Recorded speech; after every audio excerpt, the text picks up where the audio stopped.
ನಮಸ್ಕಾರ, ಚೈತ್ರ ಕುಂದಾಪುರ ಯೂಟ್ಯೂಬ್ ಚಾನಲ್ಗೆ ಸ್ವಾಗತ. ಸೊ ಇದೊಂದು ದಿಢೀರ್ ವಿಡಿಯೋ.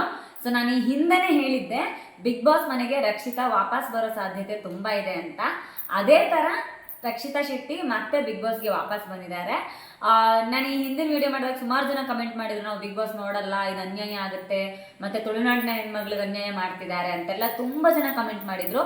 ಎಲ್ಲರಿಗೂ ನಾನು ಒಂದೇ ಹೇಳ್ತಾ ಇದ್ದೆ, ಅಂಟಿಲ್ ಅಂಡ್ ಅನ್ಲೆಸ್ ರಕ್ಷಿತಾ ಬಂದು ಹೊರಗಡೆ ಮೀಡಿಯಾಗೆ ರೆಸ್ಪಾನ್ಸ್ ಕೊಡೋ ತನಕ ಅಥವಾ ರಕ್ಷಿತಾ ಇದು ಏನು ವೀಕೆಂಡ್ ಬರೋ ತನಕ ವೆಯ್ಟ್ ಮಾಡಿ, ಯಾಕಂದ್ರೆ ರಕ್ಷಿತಾ ಮತ್ತೊಪ್ಪಾಸ್ ಬಿಗ್ ಬಾಸ್ ಮನೆ ಒಳಗಡೆ ಹೋಗೋ ಚಾನ್ಸಸ್ ಇದೆ ಅಂತ.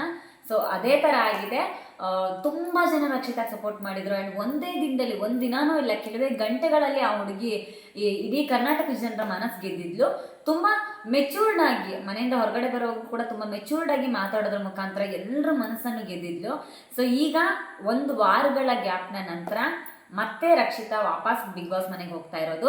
ಒಂದ್ಸಲ ಯೋಚನೆ ಮಾಡಿ, ಅಲ್ಲಿದ್ದ ಕಂಟೆಸ್ಟೆಂಟ್ಸ್ಗಳೆಲ್ಲ ಹೋದ್ಲು, ರಕ್ಷಿತಾ ಮುಗೀತು, ಇನ್ನೇನು ನಮ್ಮ ಆಟದ ಬಗ್ಗೆ ಯೋಚನೆ ಮಾಡೋಣ ಅಂತ ಅನ್ಕೋತಾ ಇರ್ಬೇಕಾದ್ರೆ ದಿಢೀರ್ ರಕ್ಷಿತಾ ವಾಪಸ್ ಬಿಗ್ ಬಾಸ್ ಮನೆ ಒಳಗಡೆ ಹೋಗ್ತಾ ಇರೋದು. ಅಂಡ್ ಈ ಸಲ ರಕ್ಷಿತಾದು ರೆಸ್ಪಾನ್ಸ್ ಇದೆ ಅಲ್ಲ, ತುಂಬಾ ಅಗ್ರೆಸಿವ್ ಆಗಿದ್ದಾರೆ. ತುಂಬಾ ಅಂದ್ರೆ ಎಲ್ಲರನ್ನ ಪ್ರಶ್ನೆ ಮಾಡುವ ಧೈರ್ಯ ಹುಟ್ಕೊಂಡು ರಕ್ಷಿತಾ ಮನೆ ಒಳಗಡೆ ಹೋಗ್ತಾ ಇರೋದು. ಒಂದು ಕಡೆಯಿಂದ ಎಂಟೈರ್ ಕರ್ನಾಟಕದ ಸಪೋರ್ಟ್ ರಕ್ಷಿತಾಗೆ ಸಿಕ್ಕಿರೋದು. ಇನ್ನು ತುಂಬಾ ಚಿಕ್ಕ ಹುಡುಗಿ, ಇಡೀ ಮನೆಯಲ್ಲೇ ಅತ್ಯಂತ ಚಿಕ್ಕ ಏಜಿನ ಹುಡುಗಿ ಅಂದ್ರೆ ರಕ್ಷಿತಾ ಆಗ್ತಾರೆ. ಸೊ ಅದು ಅವ್ರಿಗೊಂದು ಪ್ಲಸ್ ಪಾಯಿಂಟು.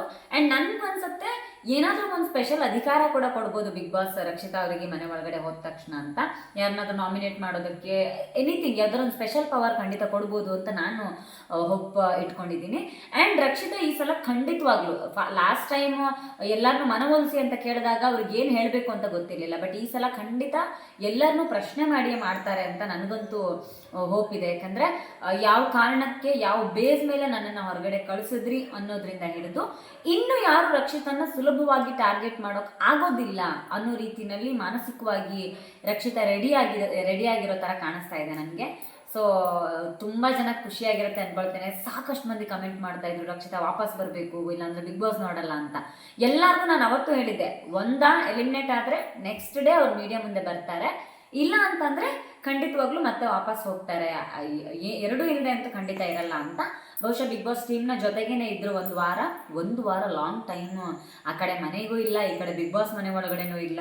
ಸೊ ಅದ್ರ ನಡು ನಿಂತ್ಕೊಳ್ಳೋದು ಎಷ್ಟು ಕಷ್ಟ ಅಂತ ನಮಗೆ ಗೊತ್ತು. ಬಿಕಾಸ್ ಒಂದಿನ ಎಪಿಸೋಡ್ ಮುಗಿದು ನೆಕ್ಸ್ಟ್ ಹೋಲ್ ಡೇ ನಾವು ಬಿಗ್ ಬಾಸ್ ಟೀಮ್ ಜೊತೆ ಇರಬೇಕಾಗುತ್ತೆ, ಮನೆಯವ್ರ ಜೊತೆನೂ ಕಾಂಟ್ಯಾಕ್ಟ್ ಇರೋದಿಲ್ಲ. ಸೊ ಇದೆಲ್ಲ ಇರೋ ಕಾರಣಕ್ಕೆ ಒಂದು ಸ್ವಲ್ಪ ಕಷ್ಟ ಆಗಿರ್ಬೋದು. ಬಟ್ ಇನ್ ಕೇಸ್ ಆಫ್ ಹೊರಗಡೆ ಏನು ನಡೀತಿತ್ತು ಅನ್ನೋದು ಗೊತ್ತಿರ್ಲಿಕ್ಕಿಲ್ಲ ರಕ್ಷಿತಾಗೆ, ಎಷ್ಟು ಜನ ಸಪೋರ್ಟ್ ಮಾಡ್ತಿದ್ರು ಅಂತ. ಯಾಕಂದ್ರೆ ಬಿಗ್ ಬಾಸ್ನ ರೂಲ್ಸ್ ಹಾಗೆ ಇರುತ್ತೆ, ಯಾರ ಜೊತೆನೂ ಕಾಂಟ್ಯಾಕ್ಟ್ ಕೊಡಲ್ಲ. ಬಟ್ ಒಂದಷ್ಟು ಮಾನಸಿಕವಾಗಿ ಅಂತೂ ಖಂಡಿತ ಗಟ್ಟಿಯಾಗಿರ್ತಾರೆ ರಕ್ಷಿತಾ ಅಂತ ನಾನು ಅನ್ಕೊಳ್ತೇನೆ. ಸೊ ಆಲ್ ದ ಬೆಸ್ಟ್ ಹೇಳೋಣ. ಇನ್ನು ಹೇಗೆ ಆಟ ಟ್ವಿಸ್ಟ್ ತಗೊಳುತ್ತೆ, ಏನೆಲ್ಲ ಆಗುತ್ತೆ ಅಂತ ನೋಡೋಣ. ನಮಸ್ಕಾರ.